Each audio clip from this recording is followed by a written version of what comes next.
Hey everyone, and welcome to Almost Cancelled. I am Peter, and I am going to be talking about Charmed, Season 1, Episode 1. It is simply called The Pilot.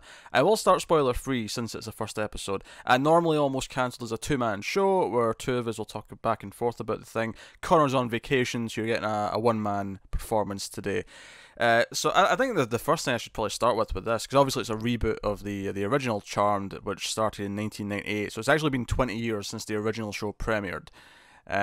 Although obviously not as long since it ended, because it ran for 8 seasons, so about 12 years, give or take. So I should probably give you my history with the original. I have seen most of it. I actually watched 7 out of the 8 seasons of the original show. Never get around to watching the final one though, for whatever reason. And it was an okay show. The original Charmed I didn't think was that great. I thought it was a decent, fun watch. I remember watching it, because I didn't watch it when it started airing. I started watching it when it was in like season 6 or 7. From the start, I didn't jump in there, but mainly because Buffy ended, right? The hit television show, Buffy the Vampire Slayer. Fantastic show. It had ended. I think Angel might have still had 1 season left by that point, but I was trying to fill the void. And Charmed was, demons and witches. It was a similar themed show. Even the same network. I mean, Buffy ended in a different network, but it started off in the same network. And it was like, okay, I'll give this a try, and it was okay. Like, had a couple of good cast members. But the writing I never thought was up to the same standard. I mean, very few shows of that nature are up to the same standard, I think, as Buffy. But it was kind of a light popcorn show, I would say. Decently entertaining, but certainly I never cared enough to finish it. I guess is what I'm trying to say. It was never like must-see TV, I don't think, but it was enjoyable enough for what it was. So come to the reboot. Coming into this, it was kind of a weird thing when they announced it, because this was a case where I thought, okay, I kind of like the original show. I don't love it, but at the same time, I could, there's room for improvement here. There's room for this to be a better show. There's room for this to become something better than what it originally was. But at the same time, it's a CW show. They're just going to make it really CW, right? They're going to have younger actors. They're going to have all college age, and it's going to be very tweeny, right? That's what I'm expecting. And the youngest character, they're definitely younger overall than the original show, but the youngest character's still in college, or at least starting college, so they didn't go super young. I was coming into this thinking they might have like half the sisters in high school, but the premise of Charmed is very simple. The mother dies, and the 3 sisters find out that they've been witches all along. They didn't know about this, and it unlocks these special powers. Each one has their own superpower, and there's going to be demons and stuff, and they have to deal with it, and obviously solve the mystery of how their mother died. The character names are all different from the original show, but their superpowers are the same. So as I was watching this, I was going, oh, so this is the Piper, this is the Phoebe, this is the, so on. But they're actually Mel, Macy, and Maggie in this. Although they kept the alliteration. Instead of all being P's, they're all M's. But they kept the alliteration. And similar to the original show, Mother dies. At least I think that happened in the original show. It's been a long time, okay? It's been a long time. What is different for sure is that one of the sisters, Macy specifically, is not with the other 2. She never met her sisters. It's not until after the mother dies where she kind of shows up as the third estranged sister and says, "Hey, I think I'm your sister. Can we talk about this?" So that was definitely different from the original show, and yeah, we kind of go from there. And there's the demon. I'll refer to him as the Watcher, but I think he's the White Lighter, I think he refers to himself as. Harry, he is in this. He's the Leo from the original. Very different relationship to the characters, because he's much older this time, and obviously in the original, Leo had a relationship with one of the sisters. That I don't think will be happening in this case. I mean, I could be wrong, but it doesn't seem like it's going down that path. As far as quality goes, it's a little bit rough. Some of it I will chalk up to what I often refer to as pilotitis, and that is where the pilots have to kind of rush out their ideas very quickly to try and get everything out there, get all the shows, the manifesto of the show, tell everyone what this show is, what it's about, how it's going to function, and it has to do it so quickly in one single episode, which is why I really miss having double pilots. I feel like the 2-hour pilot, 80 minutes without ads, it gives them a chance to breathe and get through that information in a bit more of a believable and natural pace. This does feel incredibly rushed. almost the entire time. There's even edits to the end of scenes that feel like they're very abrupt in the way they just kind of keep going. And I think that is a symptom of that. I don't necessarily think that'll carry forward into the rest of the episodes. And it's hard to say what will carry forward to the rest of the episodes.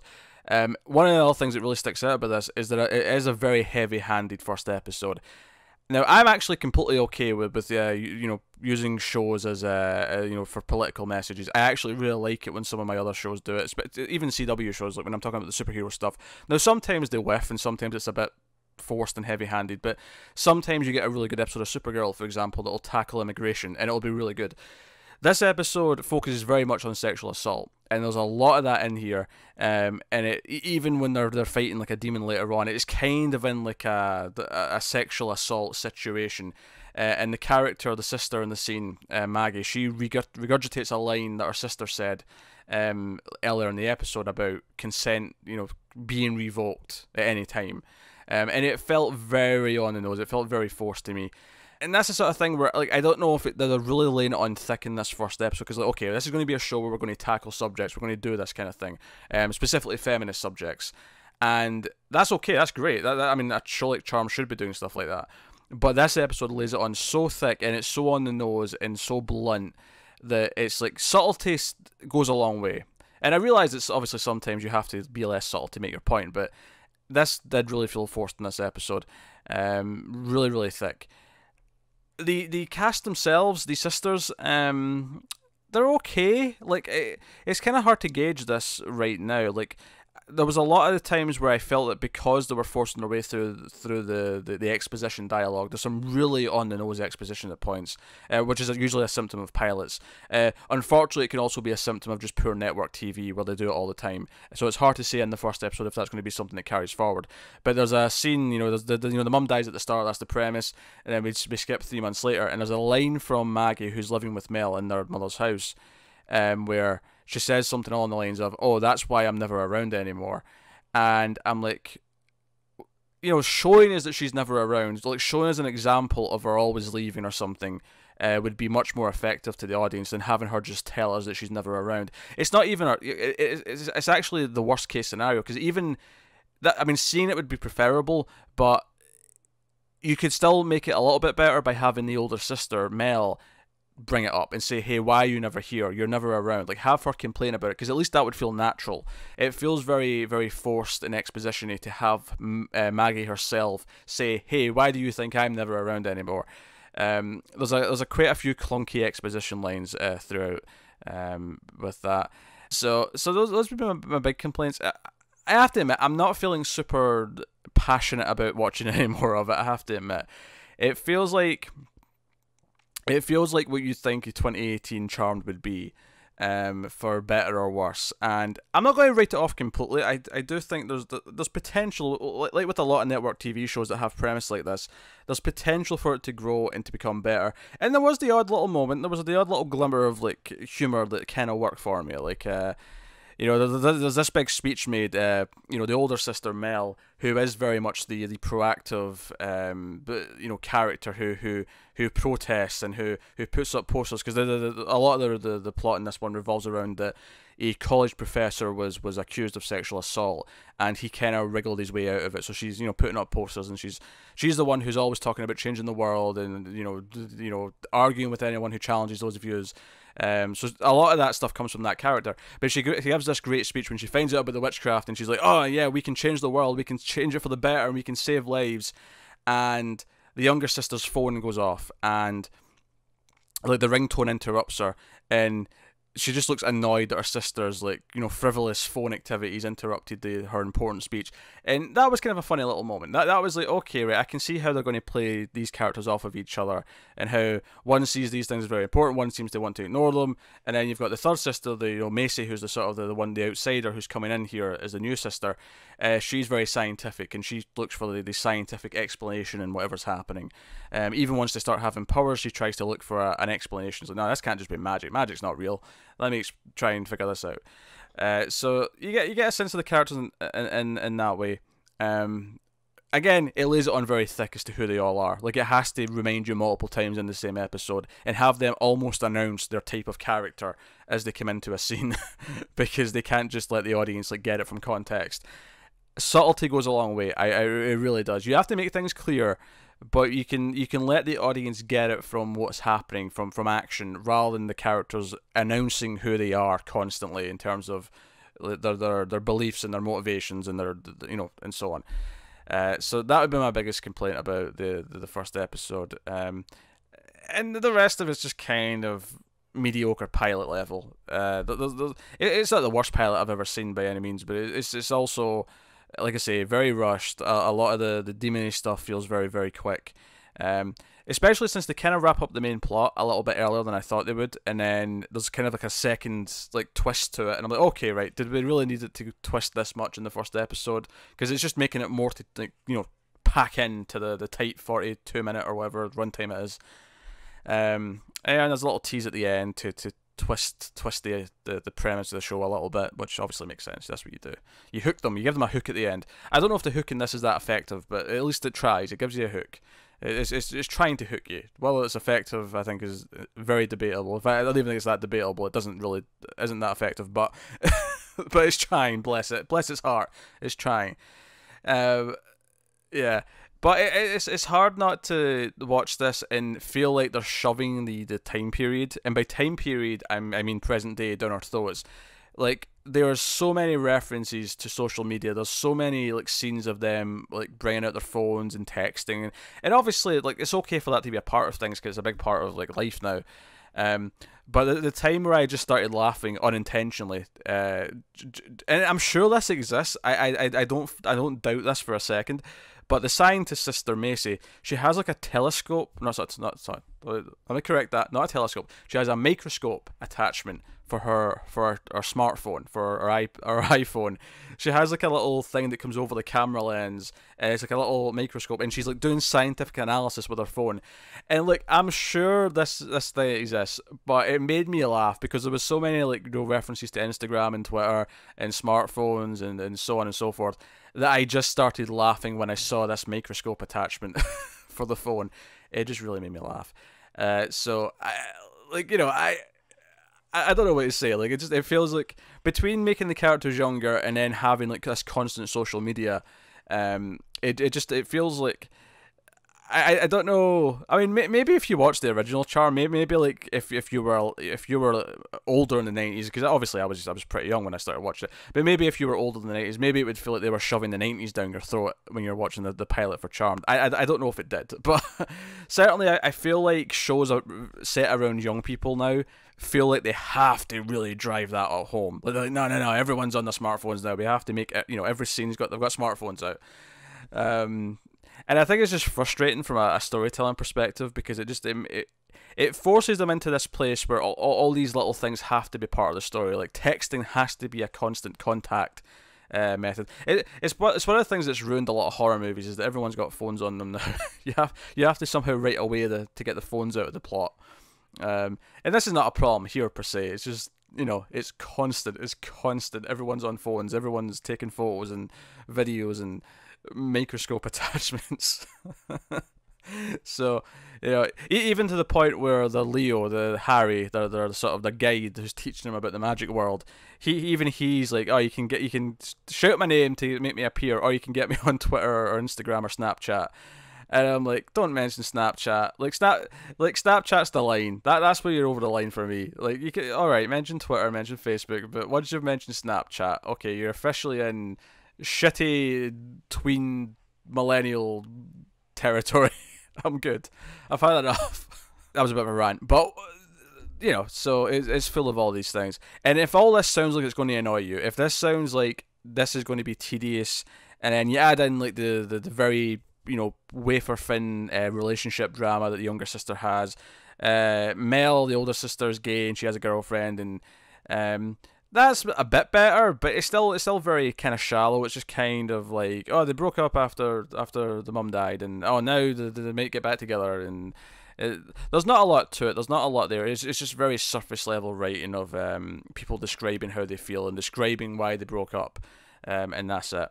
And they discover the powers, and they have to try to fight a demon, and that's basically the episode. So there's not a lot to discuss in spoilers, to be honest. I'll give the spoiler warning, and just sort of get into it, because there's some CG towards the end. So full spoilers for the episode, but there's some CG towards the end when you find out the sexual predator, the professor, turns out to be this ice demon where he fires icicles at people, and they have to fight him, and they're using all the powers combined.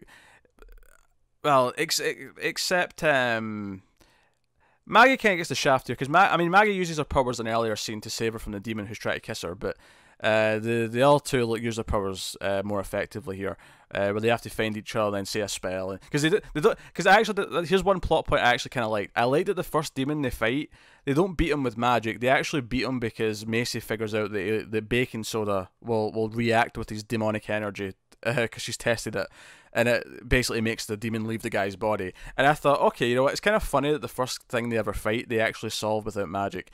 I kind of like that. But then they had to go ruin it by actually have them go super magic and say a spell to fight the final demon.